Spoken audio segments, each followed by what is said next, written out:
Welcome to UNT World's Bridging Gaps podcast, hosted by University of North Texas System Chancellor Lesa Roe and Chief Communications Officer Paul Corliss.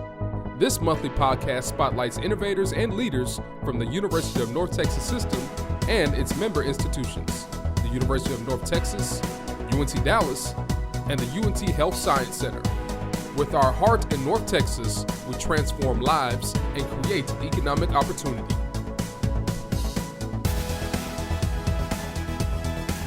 Welcome to UNT World's Bridging Gaps podcast. Special episode today. I'm Paul Corliss, the Chief Communications Officer for the UNT system. With me, as always, is our Chancellor, Lesa Roe. Chancellor, we just got done with a Board of Regents meeting today. We're in Fort Worth on location.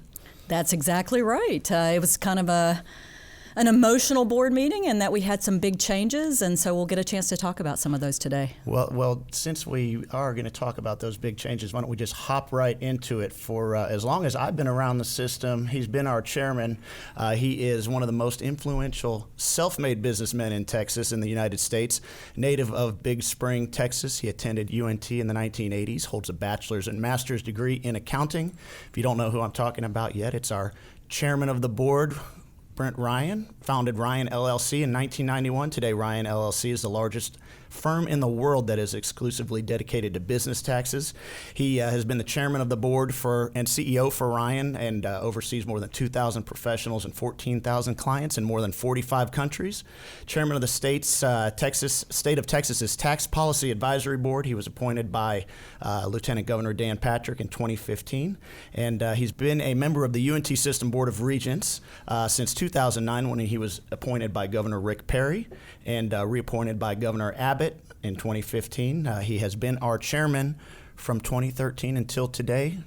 Regent Ryan, welcome to the Bridging Gaps podcast. Glad to have you with us today. Paul, glad to be here. It's really important time for me. I know there's lots of people out there that are sure happy that there's things like term limits, and my wife probably the most among them. Well, what has the time investment been like these last several years as chairman of our board? You know, it's a much bigger job than you would think. I remember when I was first asked to serve by Governor Perry back in 2009, when I was told, hey, you know, it's just a couple of meetings a year and that's pretty much it. And unfortunately, that turned out not to be true, especially at UNT in a time of great growth and expansion. It's been a pretty significant commitment, but I've loved every minute of it. Well, we want to get into some details of your history with UNT and talk about your time on the board, but just kind of the view from 10,000 feet. What are you most proud of accomplishment-wise in your time as chairman? You know, that's tough because over the last 6 years, we've seen so many positive things that have happened at UNT. I mean, not the least of which is that we now have what I believe is the strongest leadership team in the history of the UNT system. We have our new Chancellor, Lesa Roe, who's with us today, that is literally a rocket scientist, and I'm very proud of that accomplishment. I also played a part in hiring all three of our presidents at each of our campuses today, and they're all three great leaders. And together with the Chancellor, we just have an incredible team that's done some really exciting things. I'll also say, Paul, I'm so excited about what we've done with athletics. You know, when I came onto the board, athletics was not in a great place, and school spirit was lagging because of that. We had subsidies that we're paying significant dollars for really underperformance, and we've made complete changes in that area. I'm really proud of Ren Baker and bringing him on. That's one of the most important things I think we accomplished during my chairmanship, along with Coach Luttrell and Coach McCaslin and all of the coaches that they've hired. You know, we had the winningest record in UNT sports in the history of the university last year, and I think it's only going to get better. So I'm proud of that. Go Mean Green. Absolutely. But, I've had a lot of time to think about what is the thing that I think I'm most proud of, the thing that's going to be my biggest legacy. And I think it is that I have, since the beginning of my service here, I have pushed all of our institutions and the system to make sure that UNT becomes a great place to work. Right. We're not there yet, but we're making great strides and great improvement. And I predict over the next 4 to 5 years, we will arrive at that destination and we will continue to be recognized as a great place to work. And despite all the other things I've done, I think that's the thing that will be my greatest legacy and the thing that I'm most proud of. You push us to be better, and that's going to pay dividends well into the future. Thank you. Well, one of the common threads, I was listening to you speak, and you talked about the successes, and it was all about people, which I found interesting. You were talking about our leadership, and you talked about the coaches and the athletic director. As a businessman, and I'm sure obviously you apply those lessons to what you do here for UNT, people's got to be hugely important in everything you do. Well, there's no substitute for leadership. And the whole purpose of leadership is to help each individual and each team reach their full potential, their top ability. And if you do that, you're going to be successful. And if you don't do that, no matter what else happens, you're not going to be successful. And I've had a career spanning more than 30 years now in public accounting and in tax, and I've learned every lesson that I've learned the hard way. I made a mistake, decided, gee, that didn't work, I'm going to do it differently. But the thing that I have arrived at, that when you become the most, the dumbest guy on the team, when you work to surround yourself with really smart people and you have their interests in mind, you serve them, you create opportunities for them to achieve whatever their definition of life success is, you can't help but be successful. And that's what I wish for UNT and the system, and I know we're on the right path to get there. No, that's really insightful. I wanted to ask one more question before we get into kind of your history with UNT, and that's a quote that I think I read. Maybe it was in the newspaper. You said, "I don't ever want to hear anybody say UNT is the best kept secret again." Oh, my goodness, that Paul. resonates with me. Now you just said it. I can't think of a thing about UNT that's more irritating than that.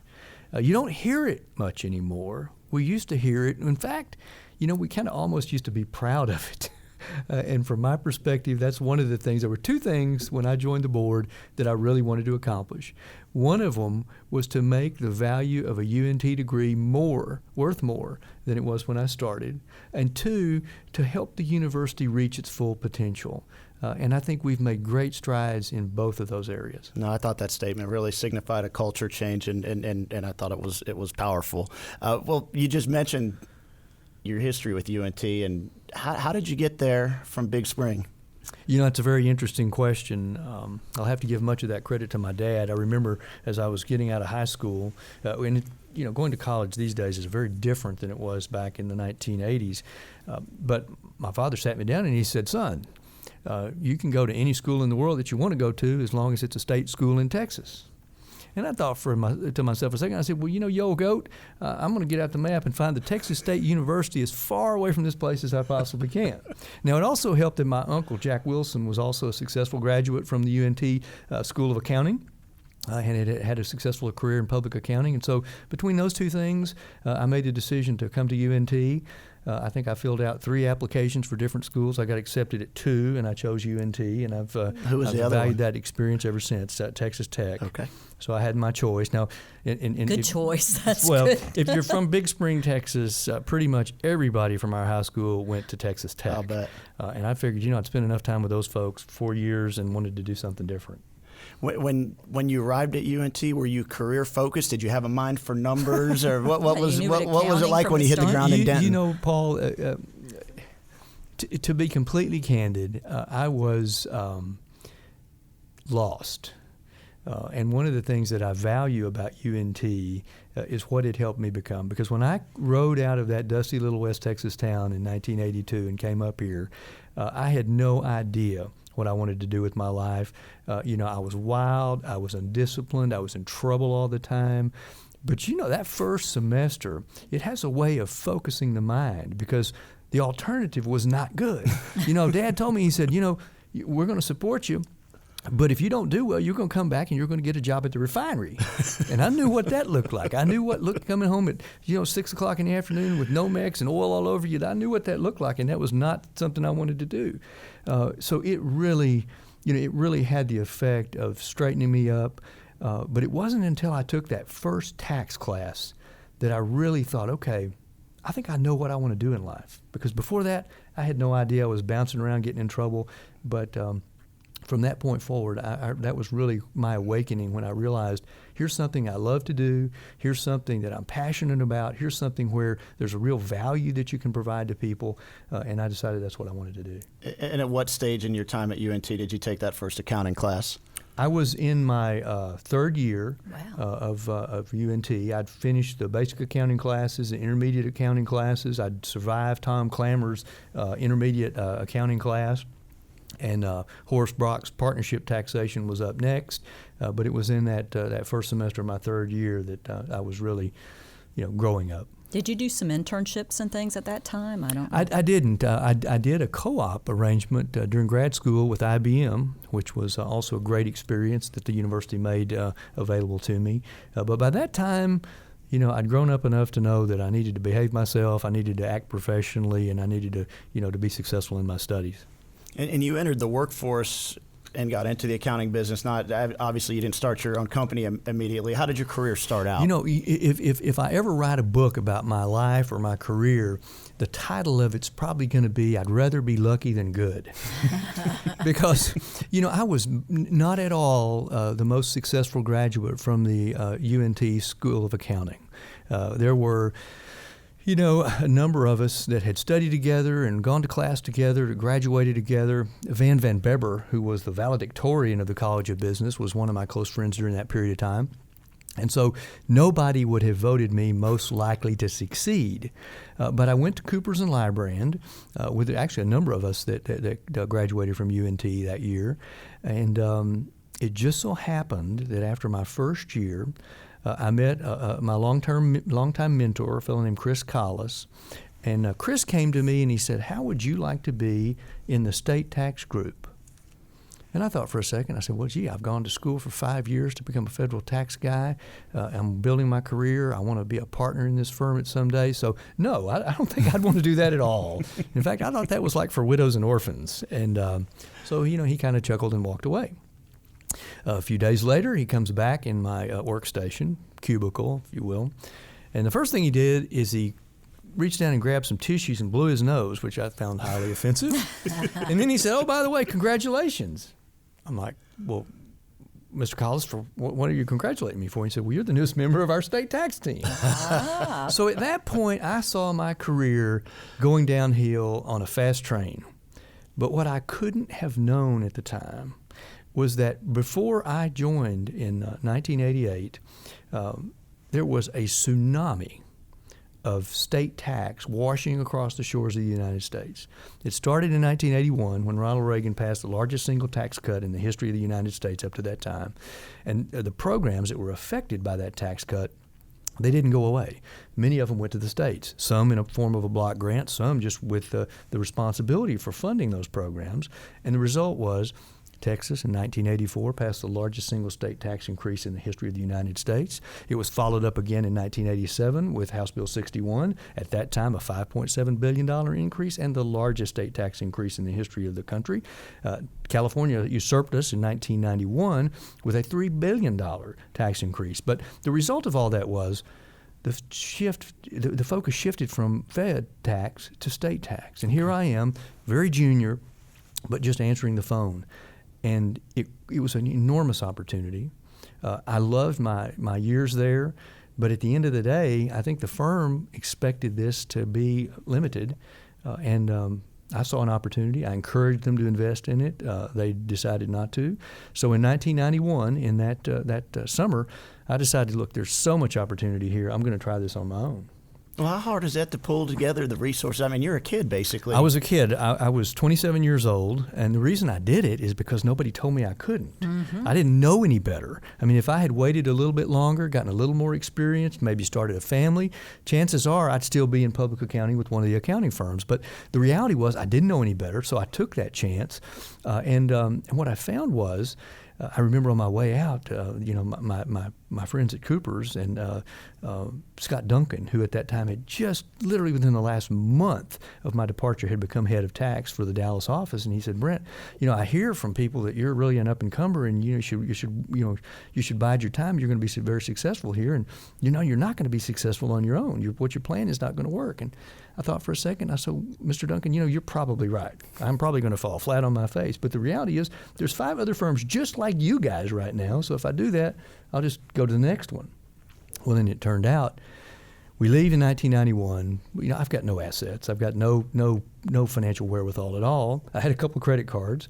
I found that it was easy to answer these ads that were coming in the mail every day for, fill out the application, you get a credit card. So that's really how we financed the business. We were stacking credit cards. And so, how many folks are starting? Well, it was me, Chris Collis, who had left a little bit before me, and then we had one person that we had hired as a receptionist, and that was our beginning contingent, the 3 of us.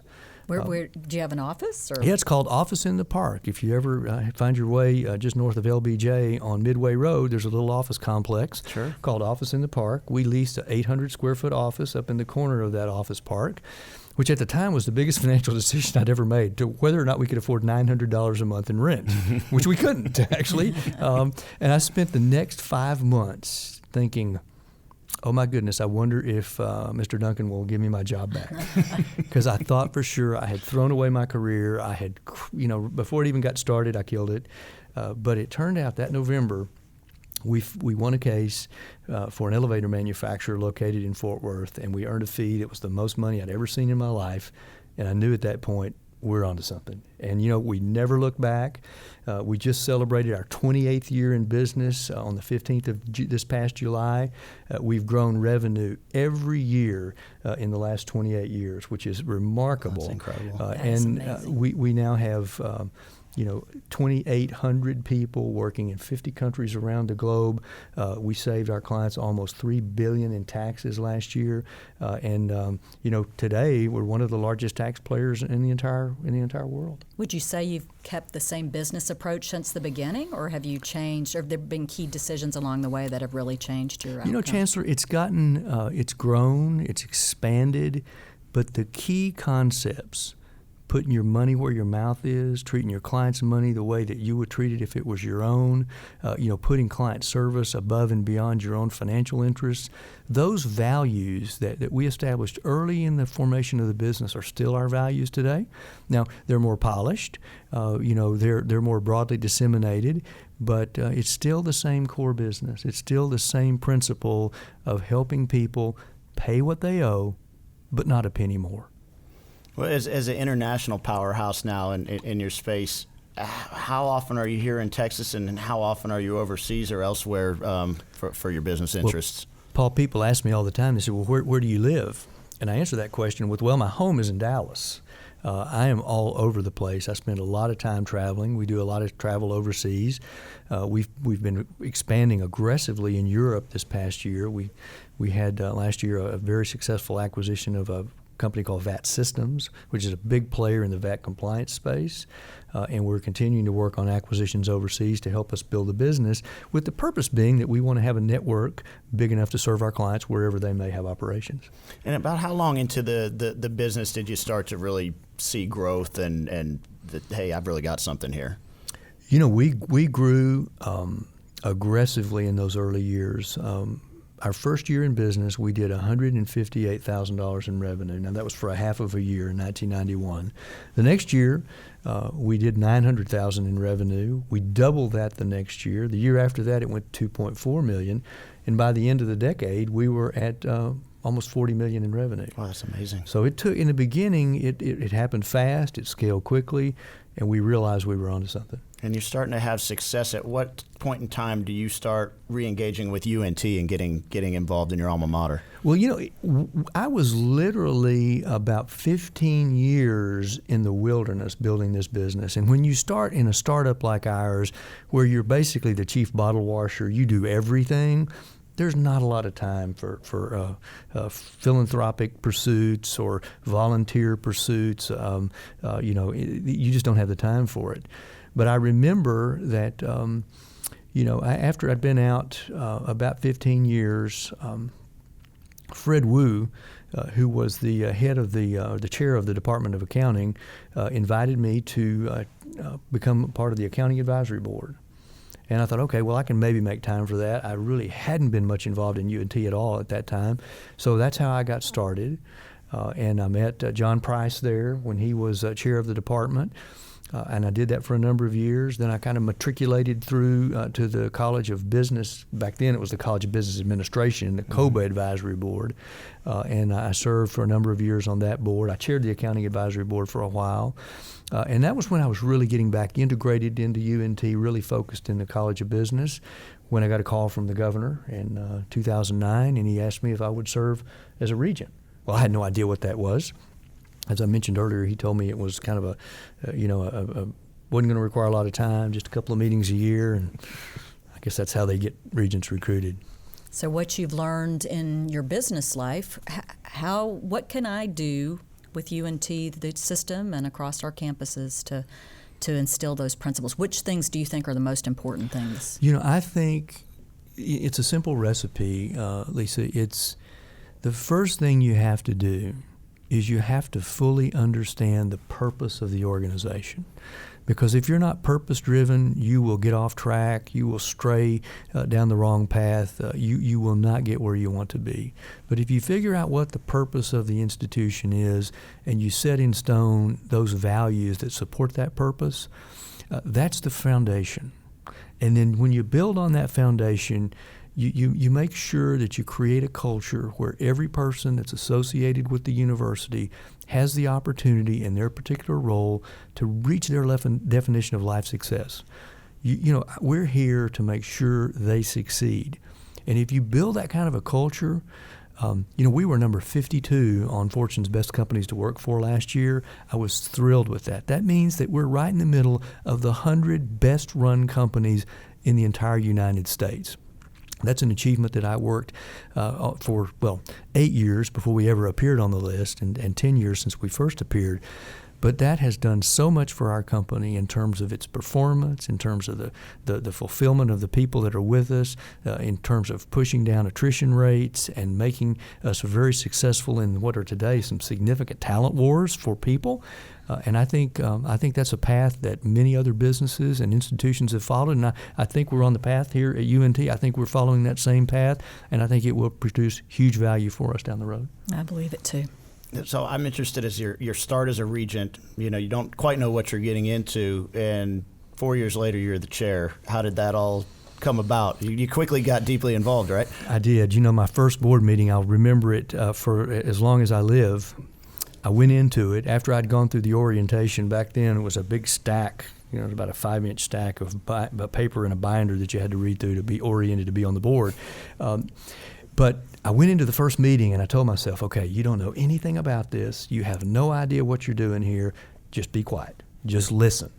And so with that mindset, I went in, and it just so happened that we were talking about a real estate project. It was on the drawing board. You guys are very familiar with it today, but it was the downtown Dallas Municipal Court building that we had just worked out an arrangement with the city of Dallas. They were going to give us $16 million as an incentive to take that building, refurb it, and use it for academic purposes. And I had just completed a very large historical renovation in my hometown of Big Spring. So I knew a little bit about it. And we started talking about that, and before it was said and done, I'm just like, look, folks, I hate to speak out of turn here, but you're going in the wrong direction. These numbers are too high. This is the wrong way to go. And I think everybody was like, okay, who is this jerk? And that's the Hotel Settles project that you learned from? That's right. Okay. That's right. But and I never will forget, it wasn't too many board meetings into it that Regent Gwen Shea, who's a dear friend, she pulled me aside and she said, Brent, I love your enthusiasm, but I got to tell you something. You're not the boss here, and you don't own this place. And that was valuable advice to me, because when you've been the CEO of your own company since age 27, you don't necessarily develop skills with how to collaborate and how to make, consensus-type decisions. Sure. And I learned that on this board. It's been a valuable experience. I'm a better leader because of my experience on the board. But I think my outspokenness, my willing to challenge the status quo, the fact that Lee Jackson, our then Chancellor, he and I worked well together, and I think it was a number of those factors that found me at the August board meeting in 2013 being elected chairman of the board. And you mentioned the new home of the law school, the old municipal building. That is a great accomplishment that's happened on your watch. We've also formed this incredible partnership here in Fort Worth with TCU to have an MD school in Fort Worth. We have a law school that is moving towards permanent accreditation. UNT Dallas is setting enrollment records. UNT is setting fundraising records, as you mentioned, winning on the field as well. I mean, that's just such a strong bunch of accolades that have happened on your watch. And I know I asked you before, what's your greatest accomplishment of it? I'm not going to ask you that again, but what I will ask you is, how much influence do you feel like you had on each of those milestones? Well, I think I can take some credit for mapping out the vision. But make no mistake, all of those things were accomplished by a team of people with some very bright and capable leaders, brighter than I am for sure. Michael Williams is a great example of that. I tried unsuccessfully for years to establish the Health Science Center MD program. And we were stonewalled and thwarted at every turn, but it was Michael who figured it out. It was Michael who came up with the vision for a strategic partnership with Texas Christian University, and I was shocked by how brilliant and visionary it was. So every one of those things that we accomplished, there's somebody behind it. There's a leader that made that happen. If I did anything, I pointed them in the right direction and encouraged them along the way, and also made sure that our board was fully behind them without question or equivocation. We made sure that the funding was there. I remember the discussion when Seth Luttrell was on our finalist list, and we almost didn't hire Seth, and it was over money. And I remember there was great gnashing of teeth and concern at the time from the university president and then athletic director Rick Villarreal, a good friend of mine. We can't afford this, and where are we going to get the money? And this is more than we've ever paid for a coach before. And I just looked at him and I said, fellas, we can't afford not to do it. And I think that made the difference. But all of the things that we've accomplished in this past 6 years have been a team effort. It's been part of our leaders and the capable people that will remain here long after I'm gone, that are successful for the success for this past 6 years, and frankly are going to take this university to places that I don't think anybody right now can imagine over the next 6 years. How did these final 2 years for you on the board change, going from chairman to just Regent Ryan? That's going to be a struggle. I've had a long discussion with Chair Wright about my role, and I've got some things I want to do that are specific and task-oriented. I'm going to focus on those. And otherwise, I'm going to try to contribute and stay out of her hair. She is an incredibly effective and talented Laura Wright, leader. Who was elected yesterday. That's right, Chair Laura Wright. She's, former CFO of Southwest Airlines and VP Finance. She serves on a number of public boards. She's a brilliant financial mind. So I think she's going to be able, Paul, to take it to places that I couldn't, and to continue the tradition that we've established over these last 6 years of winning and growing and doing things the right way. How about the College of Business? Clearly, you've got a big interest in that with your name on it. We got a jersey to commemorate that generous donation. Yeah, what would you like to see there? I love the tweet yesterday from Advancement, where somebody from Advancement's tweeted that, we've got an inventory of these jerseys if anybody else would like one. That's awesome. I thought that was pretty creative. But no, I would not be here. This chairmanship would not have been possible. Ryan would not have been possible but for my experience at the College of Business at UNT from 1982 to 1988. I am really, really blessed and fortunate that I'm in a position to give back. I couldn't think of a better way to do that. Amanda and I were just so excited and thrilled about being able to make the gift, and put the UNT College of Business in a place where it can accelerate and grow and reach its potential. And I'm going to stay focused on that. I've promised Dean Wiley that I will be available to her. I will help her with the financial decisions. I will help her with recruiting, because we want to see the College of Business at UNT reach its potential and become, one of the top-ranked colleges of business in the country. And certainly, in my heart, I have a passion for making it one of the top-ranked tax programs in the world. Absolutely. Well, that certainly is a opportunity for students to have you directly involved. And for those that don't know, that might be listening, we're talking about Regent Ryan's $30 million donation to the School of Business, now the Brint Ryan College of Business. How long did it take to make that decision, you and Amanda, to make that commitment, which is, the biggest donation that anybody's ever made to UNT? Well, it's something we've discussed, for a number of years. I think it was always in the back of my mind that this was a legacy that I wanted to leave UNT. We weren't sure about timing, but it turned out that we had an important transaction last October that really accelerated our ability to make the gift. And certainly once that happened, we were completely on board, and it didn't take us long after that to make the decision. Yeah, it was a beautiful event to watch that, and to see your daughters there with you as well, and just that the whole family was behind this commitment to UNT. It was pretty special. Well, we've tried to raise the girls to understand the value of giving back.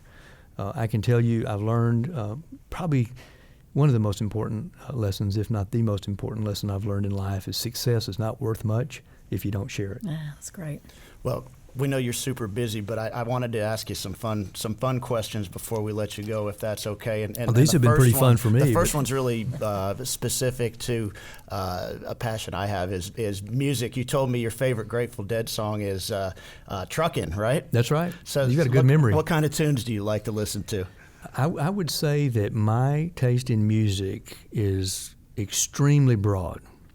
It drives my wife crazy, because I can literally go from Iron Maiden to Tommy Edwards in a song. Love it. And I love it all, Western swing. I grew up in Howard County, Texas, and Western swing, and Jody Nix, and his father before him, have some of the greatest Western dance music, and I love that stuff. And I listen to it in the car all the time, and people are like, "What is that?" But I love it, and there's not too many styles of music that I don't really like. Did you ever dabble in music as an instrumentalist? I did. In high school, I was a member of the Big Spring High School marching band. I played trombone in the band, but with an ulterior motive. You see, in order to be in the stage band, I wanted to play guitar in the stage band. In order to be in the stage band, you had to be in the marching band. So I played guitar throughout high school and some of college. Unfortunately, that's one of those interests in life that's kind of gotten choked out by some of the other interests that I have. Happens when you're building a massive company, right? Well, I've heard your whole family is musical, isn't it? Now, the girls are musical. Yeah. Their mother was an expert violin player. She has bonded with Dean Richmond at the School of Music. I love that. And we've done a number of events at the house, and she's just passionate about music. And she made sure that all of our girls got instruction in music early in their careers. And my oldest daughter, Beth, is an accomplished classical guitar player. Now, she's not playing as much now at Notre Dame. She's working on her studies, but she got very good. Okay, so next question, I'll move into a little bit more on topic with UNT. We got a heck of a football season in front of us, right? With a Heisman Trophy candidate quarterback. Give us your take on the upcoming season for the Mean Green. Hey, look, I agree with the experts, and I'll tell you that Seth has had a great, Coach Luttrell has had a great recruiting season. We've got some great, seniors coming back, like Mason Fine, our quarterback, who is undoubtedly one of the, if he's not the best quarterback, in the entire, college football scene in the U.S. today, he's certainly the toughest. I mean, he is unflappable and fearless, and I respect him for that. But, most of the experts are predicting a conference championship for UNT this year. I think that's right. I think we're going to see that happen. I've made arrangements so that I'll be there at SMU when we put those guys Yes, down sir. early in the season. I'm looking forward to that. But I think we're just going to have a tremendous season.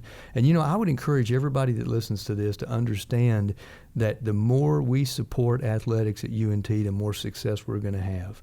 The more people we pack in those stands, the more people that get out and support the Mean Green, the more success we're going to have. It's going to feed on itself. And this, folks, is the time to really establish that winning legacy.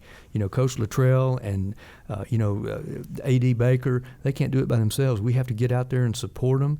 And I'm planning to be there at almost all the home games and a few of the away games I this look year. forward to seeing you out there. I know the Chancellor will be out there at some games as well as a Absolutely. big football fan. Okay, one more UNT question that I thought is fascinating is how you've elevated the Keeney Speaker Series with your commitment to that. Can you share your passion for that? I mean, having Jerry Jones last year, what a cool conversation to see you guys up on a stage, two self-made, successful businessmen talking shop. I've loved my experience. My good friend Ernie Keeney, who came up with this idea and really, parented it through and made it happen, has been a tremendous benefactor and supporter of the university.